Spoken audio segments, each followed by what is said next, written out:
I was about to forget to unmute my microphone, and that would have been so awkward. Anyway, welcome back to the GSMC Hoops and Heels Women's Sports Podcast, brought to you by the GSMC Sports Network. We just got done talking about the unfortunate injury with Cameron Brink, and now we're switching over to soccer. I'm telling you guys, this is like my favorite episode, ever. I don't know. I'm really happy to talk about all these things. So on Monday, we talked about some NWSL updates, and we're doing pretty much the same day in today's show. First, we're going to talk about how NWSL teams are elevating their game day experience for fans. Okay, so it was a big day at the CPKC Stadium, the first ever stadium built specifically for a NWSL team, and Marissa Giancarelli was in the zone. She flipped tacos and nachos on a cluster of small griddles, tucked inside a space that felt more like shipping container chic than your typical stadium snack bar. But hey, this wasn't your average snack fare. Marissa and her husband Mark ran Yoli Tortilleria. I'm so sorry, I'm so bad at pronouncing names. Which snagged a James Beard Award in 2023 for Outstanding Bakery. They were together. Their spot was just one of 11 local Kansas City joints, bringing some serious food to the stadium. From the legendary Joe's Barbecue to trendy acai bowls and gluten-free Thai eats, there was something for every plate. Marissa said, "Everyone thinks Kansas City is all about the barbecue, but we got a lot more going on. We wanted to show off that diversity, especially to fans who weren't from around here." So this trend of fancy eats at sports venues was catching on across the league. At CPKC Stadium, you could snag everything from pad thai tofu to lemongrass pork. It was a big shift from the usual lineup of hot dogs and fries, and it was part of a broader move to make game days about more than just the game, have that sort of culture. NWSL Commissioner Jessica Berman had been all about upping the stadium game, pushing for top-notch facilities that made every match an event. And it looked like the Kansas City Current were setting the pace, blending great soccer vibes with top-tier grub and vibes. Local fan Eric Kennedy, decked out in the team's teal and white, was all in, and he said, "I was here for the good stuff, give me quality eats, and I'm a happy camper."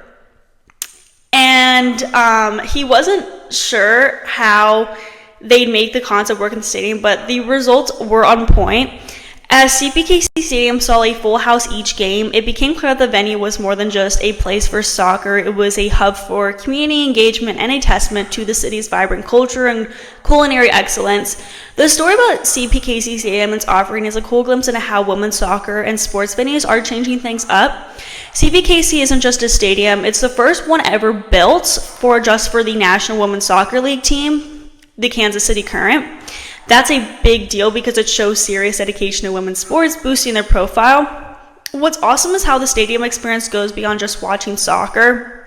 They brought in local food joints like Yoli Tortilleria, turning game day into a fest with everything from award-winning tacos to, trendy acai bowls, everything that you could eat.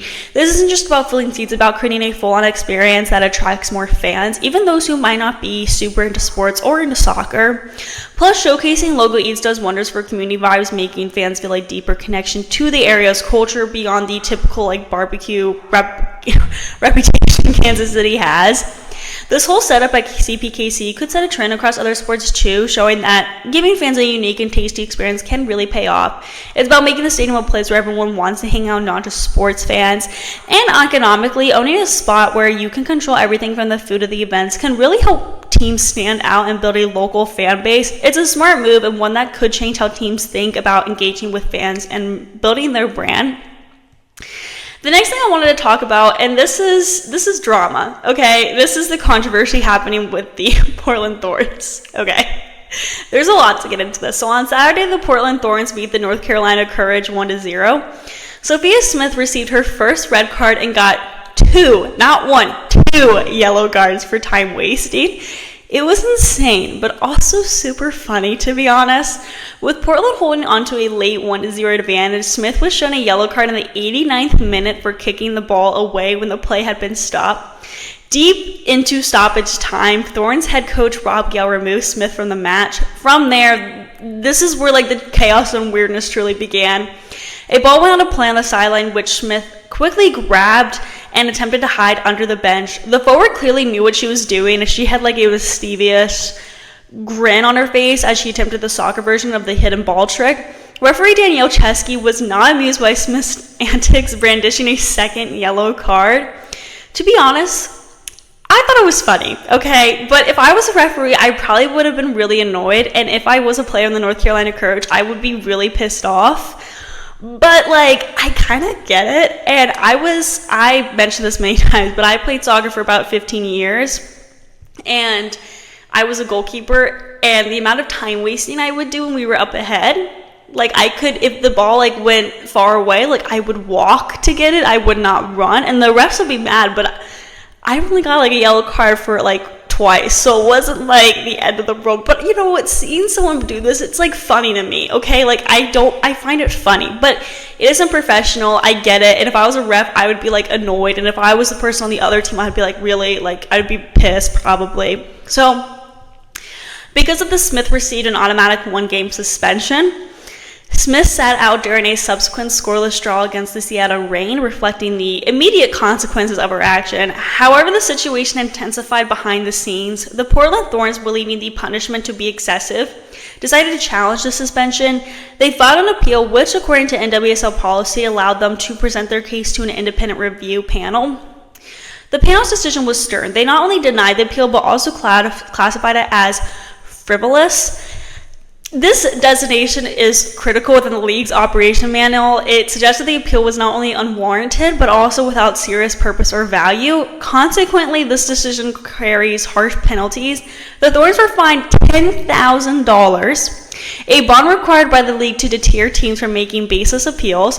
Moreover, the teams had been stripped of the right to appeal any further suspensions throughout the remainder of the 2024 season and the entire 2025 season extending through the playoffs. In an interesting turn of events, the NWSL Players Association, or NWSLPA, intervened on behalf of Smith. They argued against the extension of her suspension and the increase in her fine. Ultimately, a review committee sided with the NWSLPA, unanimously supporting their position. The decision allowed Smith to be eligible to play in the upcoming Sunday's match against the Kansas City Current and mitigated her financial penalty, thank goodness. Despite Smith's reinstatement, the broader ramifications for the Thorns remain unchanged. The lost bond and the inability to contest future disciplinary actions underscore a tough stance by the league on maintaining discipline and order. This instance highlights the delicate balance between player conduct, team interests, and league governance in professional sports. As Smith returns to the field, the episode serves as a poignant reminder of the consequences that can arise from moments of levity in this high-stakes environment of professional soccer. In my opinion, the whole Sophia Smith situation feels like the NWSL might be swinging a bit too hard with their disciplinary hammer.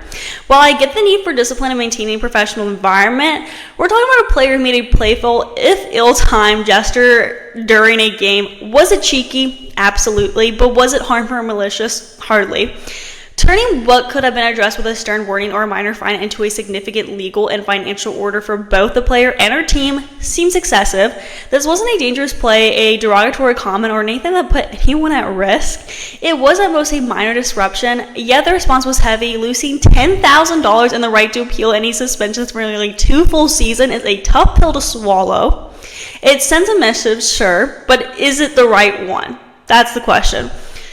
This scenario, I think, sheds a light on a bigger issue, the balance of power between league authorities and individual teams and players. When the consequences are so severe that they could impact team strategies and player careers over relatively minor infractions, it might be time to, reevaluate the system. Are we prioritizing the spirit of the game and its growth, or are we stuck enforcing the letter of the law to the detriment of all else?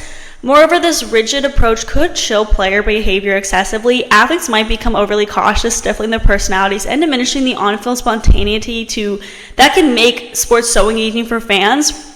Yes, sports need rules, but they also thrive on the personalities and unique flair players bring to the game. In essence, while maintaining order is crucial, the NWSL might benefit from a bit more flexibility, in my opinion. Adopting a more nuanced approach to discipline, one that considers the intent and context of players' actions, could foster a more positive relationship between the league and those who are at the heart of it, the players. After all, isn't the ultimate goal to enhance the game rather than police it to the point of sterility? Think about that. Anything. Anyway, okay, the last thing I wanted to talk about was the USWNT game against South Korea and some 3 thoughts on it. So the U.S. women's national team continued their successful run under the guidance of Emma Hayes, clinching a 3-0 victory over South Korea. Just forgot how to speak. Against South Korea in a friendly match on a rainy Tuesday in St. Paul, Minnesota. Goals from Crystal Dunn and Sophia Smith propelled the team, while newcomer Lily Johannes added a final touch, scoring late in her debut. Despite a sluggish start possibly due to the weather, the team showed marked improvement as the game progressed. The lineup saw significant rotation, allowing several players a chance to make their case for inclusion in Hayes' squad for the upcoming 2024 Olympics. So here are 3 critical insights from the match that could influence the final Olympic team selection. 1, tactical shifts and player opportunities.